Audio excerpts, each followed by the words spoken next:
Here is a secret reveal. An acquaintance of mine who was a fellow dealer at one time, actually, part-time, he moved out of town and he decided to sell out some of his stuff. He told me, he says, "You're not going to retire off of it." He said, "But I'm going to send it to you and make me an offer." So I've got all this stuff here, and I don't know what's in the box. He did not tell me. He just sent me a message on Facebook, and I said, "Cool, man, it's great. Go ahead and send it." So we're going to open this up, and we're going to find out what's in it. Like I said, it's not for sale yet. Like I said, I'm going to make an offer on it. Hopefully he'll accept my offer, and then I'll be able to sell it. So we'll get to opening it up here, see what we got, see all kinds of, see if there's anything that's interesting, valuable, fun. He wasn't a big-time dealer. Just like I said, he's part-time, younger guy, real nice guy. He felt that, he wanted to deal with me, and I appreciate that. That's actually flattering. Because, there's all kinds of dealers everywhere, and he's out of town. He could go to anybody. But I was the one that struck him to sell to. And, that means a lot to me. So, we'll take a look here. And I'm going to probably set it down here. Let's see. Give me a little note. Just make the best offer you can so that you can make some money. He says you can either message me on Facebook or cell phone. Okay, man. Well, thanks, Travis. I appreciate it, man. Well, I'll do the best I can for you. And I'm going to take a look here. So, I got a few things to put up. Now, these here are the 1982 Washington $half, silver $half, proof, and you've got the MS. Now, these were the beginning of the modern proof era, these coins were. So here's the proof, and these are really popular. Everybody knows what these are, and they sell for, 10 to 12 bucks. Sometimes you can get them, a little bit cheaper. You can get on eBay, and if you bid enough, you'll get them cheaper. Buy it now is a little bit different. I got a little presidential dollar here. It's the Adams. It's the double edge lettering. So the edge lettering on this one is doubled. I won't be able to show that on here because you can't hardly see it anyways, but I will show the edge, and maybe you guys enlarge the video and you can see it. I can kind of see it here. But anyways, double edge lettering, that's pretty cool. Those are worth more than missing edge lettering. So we'll have to do a little research on that one, and that's what I do. It's graded, even though it's ICG, it's 64, which is not a high grade. But I'll do a little bit of research on what they're selling for. It's not going to be extremely valuable, but it's a cool little coin. It's cool to find something like that. Here is a 2011S Proof 70 Ultra Cameo. So Ultra Cameo is what NGC uses on the modern cameos on the proofs. It's a nice coin. The Jefferson Nickels proofs have always been one of my favorites too, because I just like the way the proof looks on them, because they're kind of a plain design that adds a little flair to them, and they have the cameo plus the reflective qualities. But even the earlier proofs are a little bit better. They're real shiny. They just got a lot of reflections, a lot of things going on. Sometimes they tone up really nice too. Like in the 60 sets, you'll see a lot of the blue tones. Those are really nice coins. Then I have the 36, which is fine 15. It's a wheat cent. Now, really, I'm not sure why someone sent this one off, but hey, it's one of those things. It comes with the territory. So it's not anything like a double die. If there is a double die for 36 you need to look for. There's more than one. So then you got 64 mint set, which we saw those already on the site, and then you've got the souvenir sets for 80 and 79 of the Susan B. Anthony dollars here. And these are 3-coin sets. You've got the P, D, and S. And as I've told everyone, the Susan B. Anthony was the first coin besides the wartime nickels to get a P. So from all the way from 1945 up to now, up all the way from 45 up to 79, no coin has a P mint mark on it. So you've got all these people thinking no mint mark coins are worth something because they heard something on the internet. That's not true. This was the first coin to receive a P mint mark in modern age. And a lot of people think with a blob mint mark is worth something, the P and all that. It's not. Blob mint marks don't mean nothing. The mint marks were not that good. They were not very clear. They actually, the proofs in 79 and 81, they actually had to change it to make it look a little better. So you have two types of mint marks. The 81S is the most valuable, type 2. And it's actually a flat-topped S. It's not really a clear S. It already looked pretty clear. They just modified it a little bit. And then we got the 2014 Proof Presidential Dollars, and I am here to tell you that I do like the Proof Presidential Dollar coins. I think they are very nice, quality-looking coins, and it is a change in design for the dollars. But see, that's the thing. The Mint tries to change some things, but people reject it. No one wanted to spend the dollar coins. You know, I guess if they put somebody different on the quarters, maybe to commemorate, because I mean, there's probably changes coming to that, the way things are going right now. And I'm not trying to get political, but the fact remains, we might not have George Washington or any of them on our bills or our notes or our coins anymore. Who knows? This one's an interesting one. This is a 1928A, and it's actually what they call, it's a silver certificate first, but it's also what they call a funny back. And they call it the funny back because of the reverse here. It kind of looks like funny money. I don't know if you've ever seen the funny money from back in the day. Some of it kind of looked like that.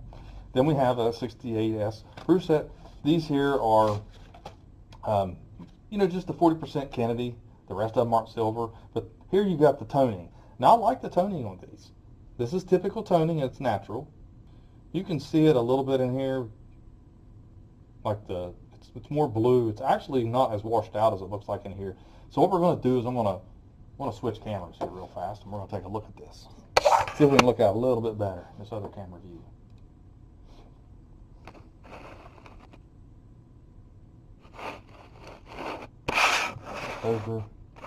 Really, with the light reflection, you can't really see it all that well. But the Jefferson Nickels, you can see the blue tone on it. It's a nice looking coin. I mean, it's not anything great. They're really common, but they're really popular. I can sell these real good. I mean, they sell out pretty fast when you put them up on the site. You know, you can get them for a reasonable price. I mean, the mintages weren't extremely high. If you get in a red book, check out the mintages of some of these proof sets and realize that a lot of them have been broken out, sold separately, or sent in for grading. I mean, they're not as the high mintages it shows there. Here is a partial 2002. It doesn't have the state quarters is what it amounts to here. So it's basically really, I mean, you've got this $1 proof worth a couple, $3, and then you got the rest of them with the silver. Really maybe $1 or $2 a piece on the other two. You might be able to get that out of it. And then on the obvious silver dime and the Kennedy half, you get more out of it. Probably get 16 to 20 times face off that. And when I say times face, I mean 50 cents times that by 10, and that's $5, right? So times it by 20, and it's you get the picture, $10. So here's a couple, 1915. It's a 15 plain. So meaning it's a Philadelphia Mint because I have a mint mark, but it's a 1915. I'll show you one of them. And this is the barber half. And on the reverse, right underneath the tail feathers is where the mint mark is supposed to be on them. And it's a little off center. It's not completely centered there when you see it. That's a cool, they're cool coins. Like I said, I like the barber designs. The higher the grade, the better for me. I like them. Then we have just a mix match of, if there's anything in there we can use as a teaching tool. We've got, and I'll show you this. This is something that you see sometimes, and people mistake them for proofs. This is a polished Franklin half dollar. Now, when you're looking at it large here, when you're looking at it when it's not, it looks all reflective. If you put that in a holder and put proof on it, someone's going to buy it and think it's a proof. I've seen it too many times, but this is definitely, and the reverse really shows it. I mean, you can see it, man. It's just been polished, all the pieces. A lot of people are like, how do you know the difference between a proof and a business strike? Well, for one, this one has a mint mark over top of the bell, so they didn't have mint marks that year. Proofs didn't. They were all struck at Philadelphia. That's the first clue. Now, if they don't have a mint mark, I already know it looks clean. I know what it looks like.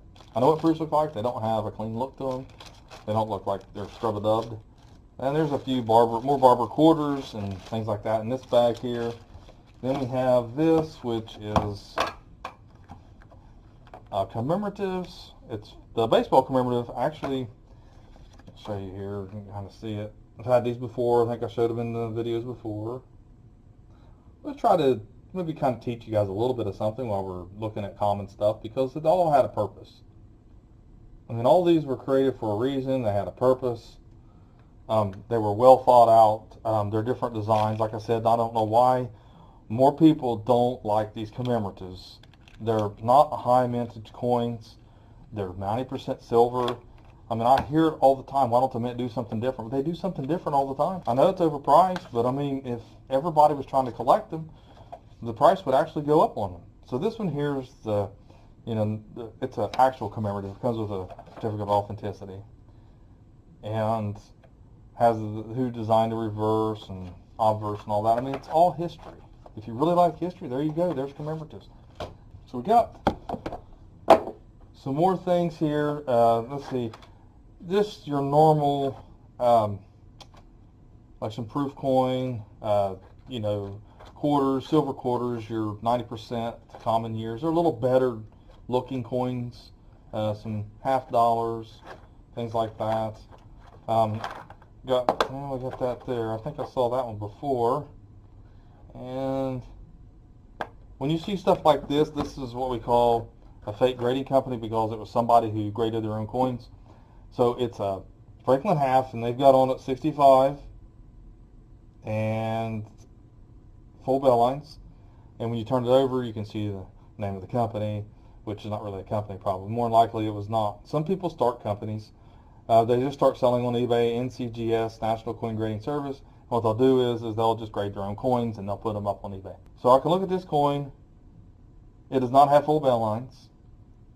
65 is a stretch. I think that it's 64. So see, that's the problem you run into. People don't know. And what they'll do is they'll be like, oh, grading companies, man, you see all kinds of mistakes in their holders. How can you hold me accountable for what I'm doing? I'm not doing no different than them. I'm wrong, they're wrong. They're always wrong. Yeah, well, not always the case. I get what you're saying, but you can't, there's such a difference in value from a 65 full bell lines to a 64 not full bell lines. I mean, there's a lot. I mean, there could be a difference of $100 in some of those coins in the Franklin, especially the 63D. It's kind of valuable when you get up in 65 with the full lines on the bell. So this one here is a 1946 quarter, and what's good about this? It's annex, and it's actually a DDR. Let's see how obvious it is here, if we can see it. Might have to look it up on PCS Coin Facts or Wexler's Double Dies to actually see it here. I don't know if I'll be able to. Yeah, I'm not really going to have to look close at this one to see this. So that's cool to have a double die reverse here. An AU50, it's circulated. More than likely, when they start getting a lower grade, some of them aren't worth that much. So now we have this, and I don't know if this is how much it's got in it. It's a United States typeset. I love typesets. And well, it's got some inserts for the top ones. I'll show you here. It's kind of funny, I guess. I was looking, I was like, what the heck are they gray for? They're not real coins. They're just paper inserts to fill it in until you find the coins. But you know, there is a 3-cent piece and a 2-cent in there. Like I said, he started working on it, didn't completely finish it. There's not really much. It's a seeded dime. Most of your common stuff in here. And the thing about it is this one here is cool because, look, you see that? It has the insert. That tells you about the coin. You can learn about it. A typeset is a great way to teach someone about coins, whether it be your grandson, your nephew, your son, or your daughter, granddaughter, whatever it might be, your nieces. I mean, they can learn, and you can ask them. You say, look, find me a 2-cent piece. I mean, you can actually hide it in the house in an Easter egg. You know, and I hide coins and say, find me the 2-cent piece. It's in this house somewhere, and I'll give you $1, and then we'll put it in the album. Make it fun. I mean, why not? I mean, you want to get them interested in it, you got to make a game out of it, make it fun. Here's a Liberty seated. Here's a 20-cent piece, and it's right here. So that's a nice one. And you get into, we got some commemoratives, some other $50, and it didn't complete it very much. It definitely doesn't have any of the gold in it, but there it is. There's your typical type of collection that comes in, and this is what you normally find. This is not the better stuff. He kept his better stuff. He's kind of unloading some of this, it seems. But you know, like, it's all stuff that I can use and I can put somewhere, card it up and recard it and market it a little bit, put up on the site. People like this kind of stuff, you know, your smaller buys and sells. But anyways, hope you enjoyed it. Hope you learned a little bit. I know it's not like the high dollar stuff that I've been putting up there, or some of the higher dollar stuff, but I just wanted to share it with you. I didn't know what was in it, and thanks for watching my video, and have a great day.